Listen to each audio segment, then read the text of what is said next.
வணக்கம் உறவுகளே. இன்றைக்கு 2025ஆம் ஆண்டு 12ஆம் மாதம் 18ஆம் தேதி வியாழக்கிழமை. நாங்கள் இன்றைய பொழுதிலே இந்த பொழுது எல்லோருக்கும் நல்ல பொழுதாக அமைய வேண்டும், எல்லோருக்கும் நல்ல விடயங்களை இறைவன் தர வேண்டும் என்று வேண்டிக்கொண்டு விடயத்துக்கு வருவோம். இன்று ஒரு குறள்: நன்றி மறப்பது நன்றன்று, நன்றல்லது அன்றே மறப்பது நன்று. நல்ல விஷயம் ஒன்றை எங்களுடைய வள்ளுவ பெருமான் சொல்லியிருக்கிறார். ஒருவர் நமக்கு செய்த நன்மையை மறப்பது நல்லதல்ல. எங்களுக்கு ஒருவர் ஒரு நன்மையை செய்துவிட்டால் அந்த நன்மையை நாங்கள் மறக்கிறது நல்லதல்ல. ஆனால் அவர் தீமை செய்திருந்தால் அதை மட்டும் அக்கணமே மறந்து விடணும், உடனே மறந்து விட்டு வர வேண்டும். இது நடக்கிற காரியம் இல்லை, கஷ்டம்தான் எங்களுக்கு. ஆனால் அப்படி இருந்தால் தான் எங்களுடைய வாழ்க்கை சிறப்பாக அமையும் என்று சொல்லி வள்ளுவ பெருமான் சொல்லியிருக்கிறார். நன்றி மறப்பது நன்றன்று, நன்றல்லது அன்றே மறப்பது நன்று. ரைட், நாங்கள் செய்திகளுக்கு வருவோம். எங்களுடைய இந்த வடமாகாண ஆசிரியர்களுடைய இடமாற்றங்கள் உடனடியாக ரத்து செய்யப்படுகிறது என்று சொல்லப்படுகிறது. இந்த வடமாகாண ஆசிரியருக்கான மாற்றங்கள் முதல் வந்தது, அது முறையற்றதுன்னு சொல்லி 2026ஆம் ஆண்டுக்கான மாற்றங்கள் இடமாற்றம் கொடுக்கப்பட்டது. அந்த இடமாற்றங்கள் எல்லாம் முறையற்றது என்று சொல்லி எங்களுடைய ஆசிரியர் சங்கம் வழக்கு தொடர்ந்திருந்தது. அந்த வழக்கு முடிவாக இப்பொழுது யாழ் நீதிமன்றத்தில் கொடுக்கப்பட்ட வழக்கு தீர்ப்பாக என்ன சொல்லப்படுகின்றன, உடனடியாக அது நிறுத்தப்பட்டிருக்கிறது.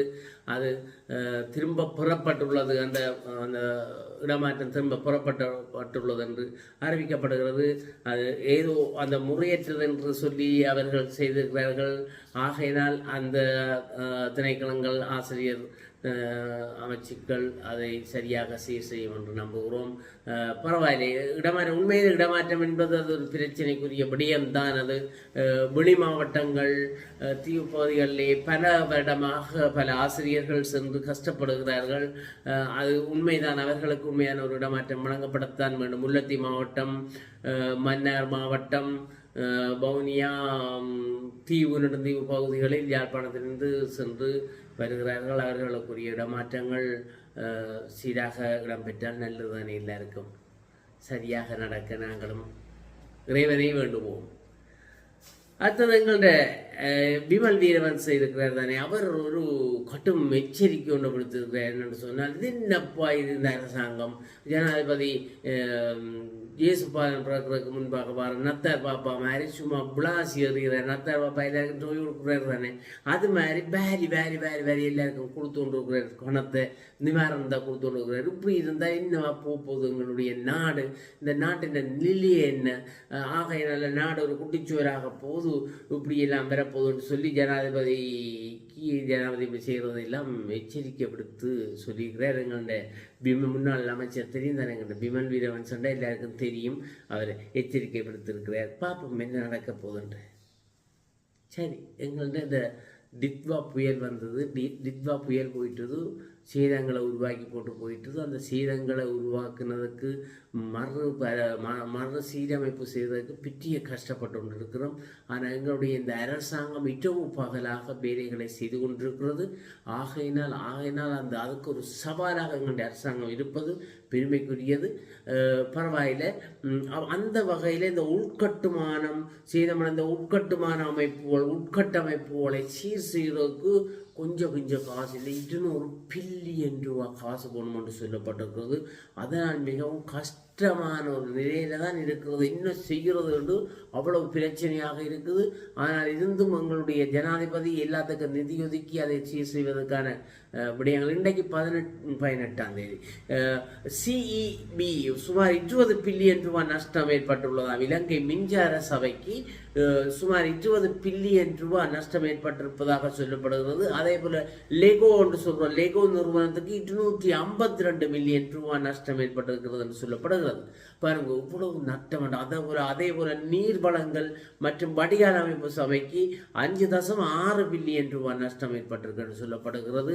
கடவுள் காக்கு, இவ்வளவு எல்லாம் அடித்து எறிந்து விட்டு போயிருக்குது. எங்களோட டித்வா புயல் பாதிக்கப்பட்ட 156 நீர்வளங்கள் திட்டங்கள் ஏற்கனவே சீரமைக்கப்பட்டுள்ள நிலையிலும் இதற்கான நிதியை எங்களுடைய ஆசிய அபிவிருத்தி வங்கியின் மானியங்களூடாக பெற நடவடிக்கை எடுக்கப்பட்டு வருகிறதாக சொல்லப்படுகிறது. இந்த மின்சார சபை போன்று நிறுவனங்கள் மேலதிக கடன்களை பெறுவதற்கு பதிலாக வெளிநாட்டு நிதியுதவிகளை நாட வேண்டும் என்றும் வீதிகளை புனரமைக்க முறையான நிதி ஒதுக்கீட்டு பொறிமுறையை அமைச்சு உருவாக்க வேண்டும் என்றும் மேற்பார்வை குழுவின் தலைவர் பாராளுமன்ற உறுப்பினர் SM மரிக்கார் வலியுறுத்தியுள்ளார். மரிக்கார் சொல்லியிருக்கிறார், இதெல்லாம் மானியத்தில் போகணும். ஏற்கனவே நாங்கள் இந்த மின்சார சபையை பற்றி தெரியுமாங்களுக்கு நட்டத்திலே ஓடுறது, காசை கூட்டுறது, பேருந்து பில்லை கூட்டுறது, நாங்கள் மக்கள் கஷ்டப்படுறது பேருந்தும் அதுக்குத்தானாப்பா இந்த பிரச்சனை வந்திருக்கு. ஆகையினால கொஞ்சம் யோசித்து இவர்கள் இந்த மானிய அடிப்படையில் பெற்றால் மிகவும் நல்லாக இருக்கும் என்று சொல்லப்படுகிறது. மற்றது இன்றைக்கு தெரியும் 18ஆம் தேதி 19ஆம் தேதி இன்றைக்கு 18ஆம் தேதி பாராளுமன்றம் கூட இருக்கிறது. ஜனாதிபதி அவர்கள் இந்த எங்களுடைய டித்வா புயலுக்காக ஏற்பட்ட செலவுகளுக்கு காசு ஒதுக்குறதுக்காக இன்றைக்கு பாராளுமன்றம் விசேட பாராளுமன்றம் கூடுகிறது. அந்த விசேட பாராளுமன்றத்தில் அவர் தன்னுடைய அந்த நிதி ஒதுக்கீட்டை பற்றி சொல்லி அதற்கான அனுமதியை பாராளுமன்றத்தில் பெறுவதற்காக இன்று செய்யப்படுகிறது. என்று செய்து அது உடனடியாக வாதங்கள் நடைபெற்று நாளை வாக்கெடுப்பு நடைபெற்று அதற்கான தீர்ப்பு அதற்கான என்ன சொல்ற அனுமதி பெறப்படும். அனுமதி வாக்கெடுப்பின் மூலம் பெறப்படும். அது நிச்சயமாக வாக்கெடுப்பு நடக்க வேண்டும். வாக்கெடுப்பு அது உண்மையிலே அவர்களுடைய உறுப்பினர்கள் கூடுதலாக இருப்பதால் அது வெற்றியடைய வேண்டும். வெற்றி அடைந்தால் தான் உண்மையிலே நாட்டையும் ஒரு சிலை கொண்டெல்லாம் அதுக்கே கொஞ்சம் பேர் எதுக்குறதுக்கு இருப்பாங்கன்றது மட்டும் தெரியும். பார்ப்போம். அடுத்த நிவாரண கப்பல் பொதியுடன் கப்பல் ஒன்று வருகை தந்திருக்கிறது. எங்களுக்கு நிவாரண கப்பல் இந்தியா கப்பல் ஒன்று வந்திருக்கிறது.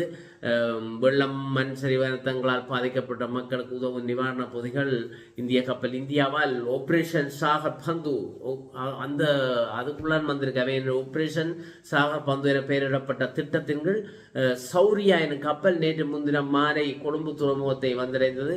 54 தொன்கொலை விட அதிகமான பொருட்கள் கொண்டு வரப்பட்டிருக்கிறதாம்.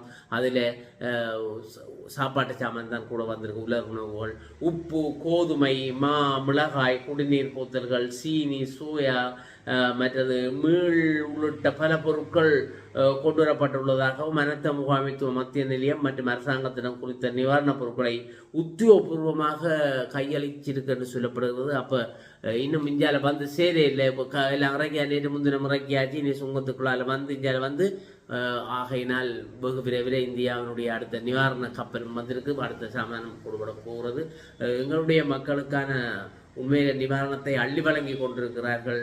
எங்களுடைய சர்வதேச நாடுகள் பல முன்னின்று எங்களுக்காக உதவி செய்கிறார்கள். அவர்களுக்கு என்றென்று நாங்கள் நன்றி உடையவர்களாகத்தான் இருப்போம். மற்ற டிட்வானத்தை தான் வீதி அபிவிருத்தி சபைக்கு கூட 75 பில்லியன் எல்லாம் பில்லியன் ஒன்று மில்லியன் லட்சம் இல்லை எல்லாம் பில்லியன் போட்டுது. எல்லாம் 75 பில்லியன் எல்லாம் ரோட்டும் துறைஞ்சது. காப்பர் ரோட்டுகள் எல்லாம் படித்து துறைஞ்சி போய் கிடக்குது. என்ன செய்யறது? அது அவ்வளோ காசு போயிருக்கு பாருங்க. அப்போ பணிகளோட அப்போ 175 பில்லியன் அங்கே பார்ப்போம். எல்லாம் சீர் செய்யப்படும். இன்னும் கொஞ்ச நாளைக்குள்ள எல்லாம் சீர் செய்யத்தான் வேணும். சீர் செய்யும். அது வரைக்கும் இறைவன் அருளால் எல்லாம் நல்லபடியாக நடக்க வேண்டிக் கொண்டு மீண்டும் ஒரு செய்தியுடன் உங்களை சந்திக்கும் வரை நன்றியுடன் விடைபெற்றுக் கொள்கிறேன். முருகன். நன்றி, வணக்கம்.